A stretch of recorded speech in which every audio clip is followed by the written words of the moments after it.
Morning news India पर आपका स्वागत है। आपके साथ मैं हूं प्रशांत।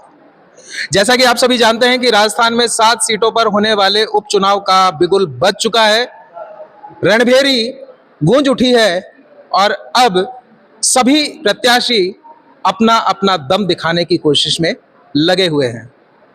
यहाँ दौसा में हम अभी मौजूद हैं, जो कि एक हॉट सीट मानी जा रही है।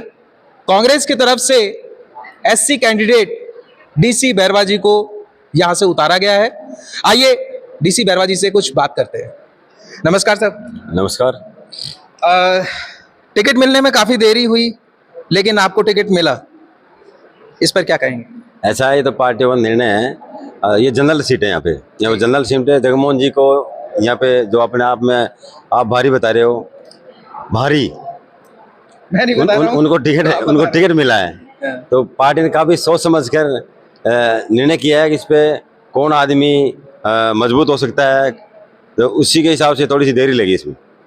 अच्छा, तो कांग्रेस ने देरी तो की ही, लेकिन अब आपके नामांकन में भी काफी देरी हो चुकी है। कल लास्ट डेट है और अभी तक काफी नाम आ चुके हैं। जगमोहन जी का भी नामांकन हो चुका है। मेरी बात सुनो, आप लोग देरी कैसी होगी? 25 तारीख है लास्ट डेट। तो 25 आज उन्होंने, आज तो इसको भर दिया।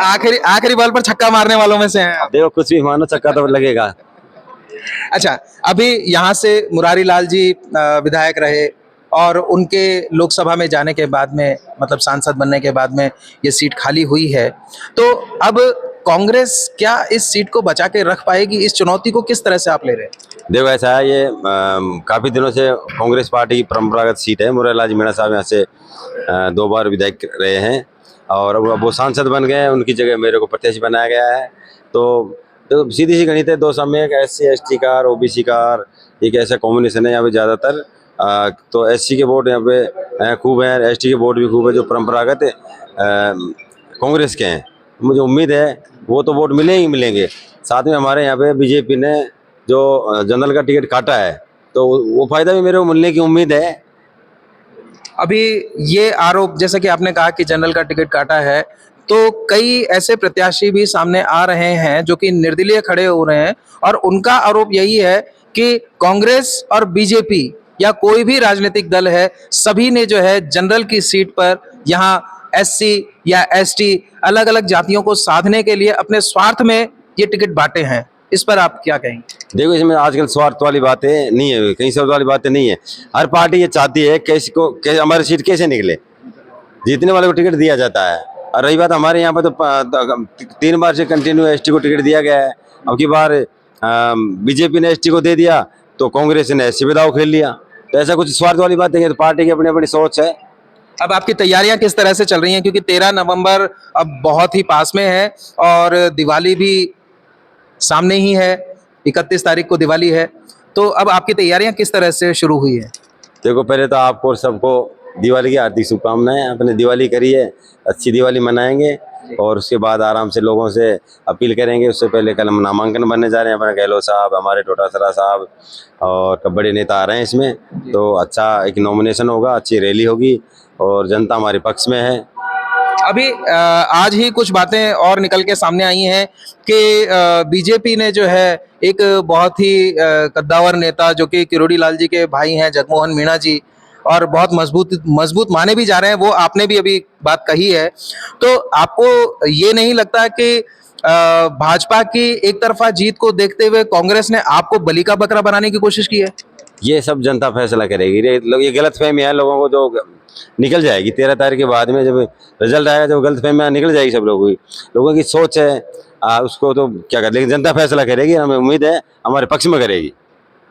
अभी काफी समय से जो है कांग्रेस के ऊपर एक तमगा लगा हुआ था परिवारवाद का, और अभी बीजेपी पर भी वो तमगा लग चुका है, क्योंकि एक ही परिवार के कई लोगों को लगातार टिकट दिए जा रहे हैं। उससे कई लोग बगावत करके निर्दलीय भी यहाँ से खड़े हुए हैं। कुछ उम्मीदवार हैं जो कि अलग अलग कैटेगरी से भी आते हैं। तो उनका कहना है कि अब यहाँ से कांग्रेस ने ये तो एक अच्छी शुरुआत की है कि परिवारवाद को बढ़ावा नहीं दे करके और एक सही कैंडिडेट को चुना है। तो अब आप इस चैलेंज को किस तरह से ले रहे हैं कि अनुभव भी आपका जो है, विधायकी में आप पहली बार उतरे हैं, तो किस तरह से चैलेंज लेंगे ये? देखो, हमारे यहाँ से तो करीब 24 आदमियों ने टिकट मांगा था इसमें। 100 से आदमी ने टिकट मांगा था और उनमें से एक भी आदमी निर्दलीय चुनाव नहीं लड़ा। हमारी पार्टी के लिए और हमारे कार्यकर्ताओं के लिए बहुत खुशी की बात है। अगर उन पार्टी ने मेरे को टिकट दिया, 23 जो हमारे यहाँ पे जो टिकटार्थी थे वो मेरे पक्ष में खड़े हैं। अब बाकी जो निर्दलीय खड़े हैं वो तो हमारे तो कोई निर्दलीय है नहीं। रही बात आपके बीजेपी वालों की, तो उसका उनके कोई मनमुटा होगा तो जनरल में कहीं ना कहीं रोष तो है ही, वो कहीं ना कहीं गुस्सा तो अपना उतारेगी। क्या बीजेपी की बगावत का फायदा कांग्रेस को मिल सकता है? उम्मीद तो मैं तो कर रहा हूँ, मेरी उम्मीद कर रहा हूँ हो सकता है मेरे को फायदा मिल जाए। लेकिन हम तो वैसे भी मजबूत हैं, हमारे पास बहुत मजबूत है, हमारी कांग्रेस यहाँ बहुत मजबूत है। मुरारी मीणा साहब ने, पायलट साहब ने, गहलोत साहब ने, इन लोगों ने यहाँ पे विकास के मामले में बहुत अच्छा सब कुछ दिया है। 2 साल में हम कहीं भी पीछे नहीं है। ये थे हमारे साथ डीसी बैरवा, जिनका कहना है कि हम पहले से मजबूत हैं, लेकिन बीजेपी में जिस तरह से बगावत हुई है और डैमेज को बीजेपी कंट्रोल नहीं कर पाई है, उसका फायदा भी हमें मिल सकता है। बाकी की खबरों के लिए देखते रहिए मॉर्निंग न्यूज इंडिया। अभी तक के लिए इतना ही।